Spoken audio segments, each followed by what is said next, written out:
శ్రీ గురుభ్యో నమ. శ్రీ మహాగణాధిపతయ నమ. శ్రీ సరస్వతి నమ. భక్తులారా, వ్యాస మహర్షి రచించిన మహాభారత ఇతిహాసం యథాతథంగా చెప్పుకున్నాం. ప్రతి శ్లోకం దాని అర్థం. ఇందులో భాగంగా నిన్నటి వరకు మనం ఆది సభ, అరణ్య, విరాట, ఉద్యోగ, భీష్మ, ద్రోణ, కర్ణ, శైల్య, సౌప్తిక పర్వాలనే 10 పర్వాలు చెప్పుకున్నాం. 11వదైన స్త్రీ పర్వంలో కూడా 10 అధ్యాయాలు పూర్తి చేసాం. ఈ రోజున 11వ అధ్యాయాన్ని ప్రారంభం చేద్దాం. ప్రారంభించే ముందు వ్యాస భగవాను ప్రార్థన చేసుకుందాం. వ్యాసాయ విష్ణు రూపాయ వ్యాస రూపాయ విష్ణవే నమో వై బ్రహ్మనిధయే వాసిష్ఠాయ నమో నమః. నారాయణం నమస్కృత్య నరం చైవ నరోత్తమం దేవీం సరస్వతిం వ్యాసం తతో జయముదీరయేత్. సమర్థ సద్గురు సాయినాథ్ మహారాజ్ కీ జై. వైశంపాయన ఉవాచ క్రోశమాత్రం తతో గత్వా దదృశు స్థాన మహారథాన్ సారత్వతం కృపం ద్రౌణిం కృతవర్మాణమేవ చ. వైశంపాయనుడు చెబుతున్నాడు, వారు ఎవరు?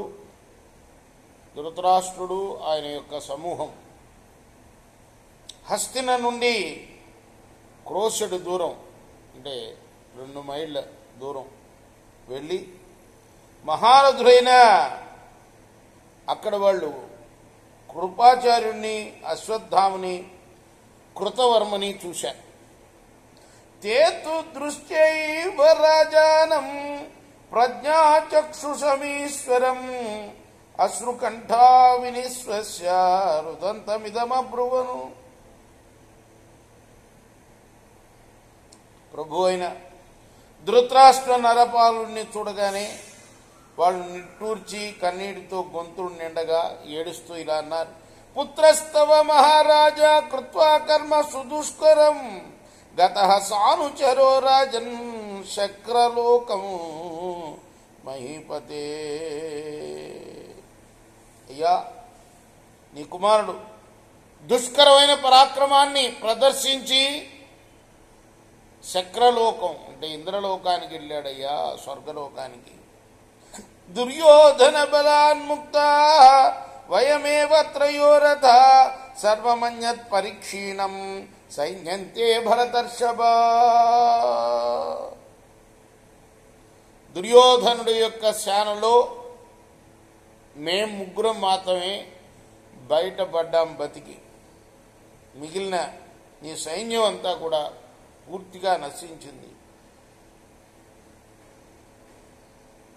ఇచ్చేవముక్త్వా రాజానాం కృపః సారద్వతస్తతః గాంధారీం పుత్రశోకార్తాం ఇదం వచనమబ్రవీత్. కృపాచార్యులు వారు ధృతరాష్ట్ర మహారాజుతో అలా పలికి పుత్రశోకంతో దీనంగా ఉన్న గాంధారితో ఇలా అన్నాడు, అభీతాయుధ్యమానాస్తే గ్రంథః శత్రుగణాన్ బహూన్ వీరకర్మాని కుర్వాణాః పుత్రాస్తే నిధనం గతా. ఈ కుమారులు చాలా నిర్భయంగా పోరాడుతూ శత్రుగణాల ఇన్నింటినో సంహరిస్తూ వీరోచిత కర్మలను ఆచరిస్తూ చనిపోయారమ్మా. ధ్రువం సంప్రాప్య లోకాంస్తే నిర్మలాన్ శస్త్ర నిర్జితాన్ భాస్వరం దేహమాస్తాయ బెహరంచమరాయివ. వారు తప్పనిసరిగా పుణ్యలోకాల్ని పొంది ఇప్పుడు దేవతల్లాగా విహరిస్తూ ఉంటారు స్వర్గంలో. నహి కశ్చిద్ధి సూర్ణాం యుధ్యమానః పరాంగుఖః శస్త్రేణ నిధనం ప్రాప్తః నచ కశ్చిత్ కృతాంజలి. సూర్యుల్లో ఒక్కడు కూడా వెన్ను చూపి పారిపోలేదమ్మా. అలానే ఎప్పుడు శరణు అనలేదు. అందరూ కూడాను ఆయుధాల్ని ప్రయోగిస్తూ పరాక్రమం చూపుతూనే చనిపోయారు. ఏవంతాం క్షత్రియస్యాహు పురాణాః పరమాంగతిం శస్త్రేణ నిధనం సంఖ్యే తన్న శోచితుమర్హసి. ఈ విధంగా యుద్ధంలో ఆయుధంతో చావటమే క్షత్రియులకు పరమగతి అమ్మా. ఈ విషయాన్ని ప్రాచీనులందరూ కూడా చెప్పారు కాబట్టి దీనికోసం శోకింపవద్దు నువ్వు. నచాపి శత్రవస్తేషాం బుధ్యంతే రాజ్ఞి పాండవా శృణుయత్ కృతమస్మాభి అశ్వత్థామ పురోగమై. పురాణి శత్రువులైన పాండవులు కూడా ఏమంత లాభపడలే. అశ్వత్థామతో కలిసి మేము ఏం చేశామో చెప్తా విను. అధర్మేణ హతం శ్రుత్వా భీమసేనేన తే శృతం సుప్తం శిబిరమాసాధ్య పాండూనాం కథనం కృతం. భీమసేనుడు నీ కుమారుణ్ణి అధర్మంగా చంపాడని విని నిద్రలో ఉన్న పాండవ శిబిరంలోకి వెళ్లి యుద్ధం చేశాం మేము.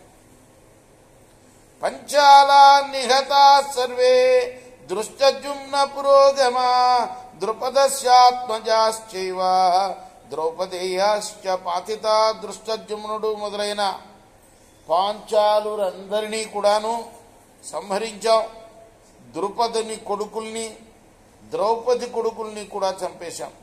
తథా విశేషణం కృత్వా పుత్రశత్రుగణస్య తే ప్రాద్రనామరణే స్థాతుం నహి శక్యామహే త్రయః. నీ కుమారుడి యొక్క శత్రువుల్ని ఈ విధంగా రణభూమిలో నాశనం చేసి మేము ముగ్గురం ఇప్పుడు పారిపోతున్నామమ్మా. ఇక్కడ నిలవలేం మేము. తేహి సూరా మహేశ్వా సాక్ష ప్రమేష్యంతి పాండవా అమర్ష వశమాపన్నా వైరం ప్రతిజిహీర్షవ. పాండవులు అసహనానికి లోనై వైరానికి బదులు తీర్చుకోవాలని వేగంగా మా మీదకి రాబోతున్నారు. తే హతానాత్మజాన్ శ్రుత్వా ప్రమత్త పురుషర్షభ నిరీక్షంత పదం సూరా క్షప్రమేయ యశస్వని. వాళ్ళు ఆ పాండవులు తమ కుమారులు చనిపోయారని విని మా అడుగు జాడల్ని గమనిస్తూ త్వరలోనే ఇక్కడికి వస్తారు. తేషాంతు కథనం కృత్వా సంస్థాతు నోత్సహామహే అనుజానీహీనో రాజ్ఞి మాచ శోకే మనఃకృత.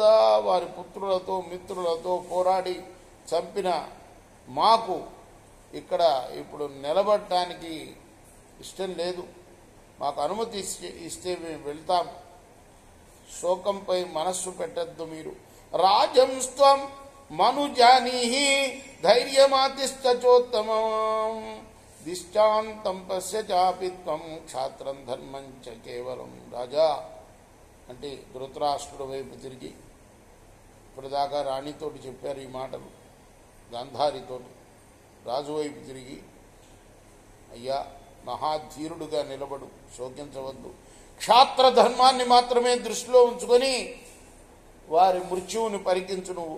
ఇచ్చేవ ముక్త్వా రాజానాం కృత్వా చాపి ప్రదక్షిణం కృపశ్చ కృతవర్మా చ ద్రోణపుత్రస్య భారత అవేక్షమాణా రాజానాం ధృతరాష్ట్రం మనీషిణం గంగామను మహారాజా తూర్ణమస్వానచోదయన్.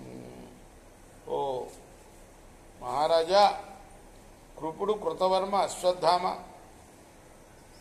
ధృతరాష్ట్రుడితో అలా పలికి, అంటే ఇది వైశంపాయనుడు చెప్తున్నాడు అనమాట జనమేజ మహారాజుకి. ఓ మహారాజా, కృపుడు కృతవర్మ అశ్వత్థామ ధృతరాష్ట్రుడితో అలా పలికి ఆయనకు ప్రదక్షిణం చేసి ధృతరాష్ట్రుడిని చూస్తూ గంగ వైపుకు వేగంగా గుర్రాలను అదిలించారు.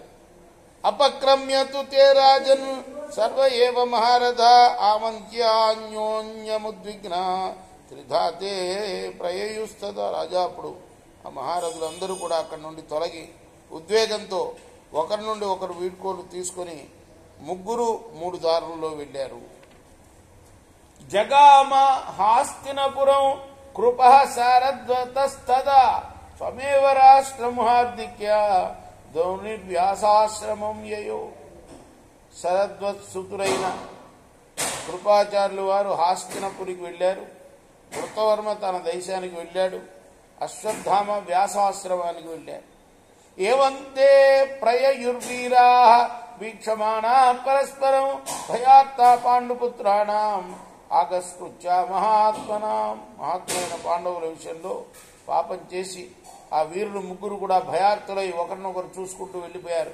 సమేచ్య వీరారాజానాం తదాత్వనుదితేరనో విప్రజగ్ముర్ మహాత్మానః యథేచ్ఛకమరిందమా.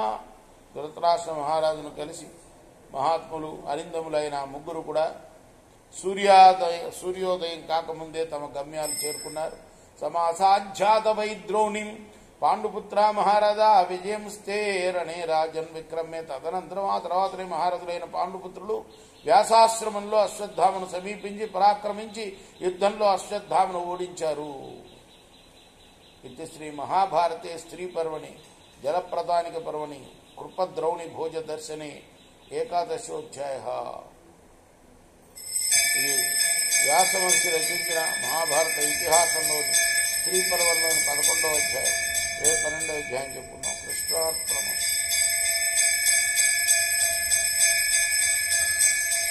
స్వస్తి ప్రజాభ్య పరిపాలయంతాం న్యాయేన మార్గేణ మహిమహీషా. గో బ్రాహ్మణేభ్యः శుభమస్తు. నిత్యం లోకాః సమస్తాః సుఖినో భవంతు. కృష్ణార్పణం. సాయి కృష్ణార్పణం.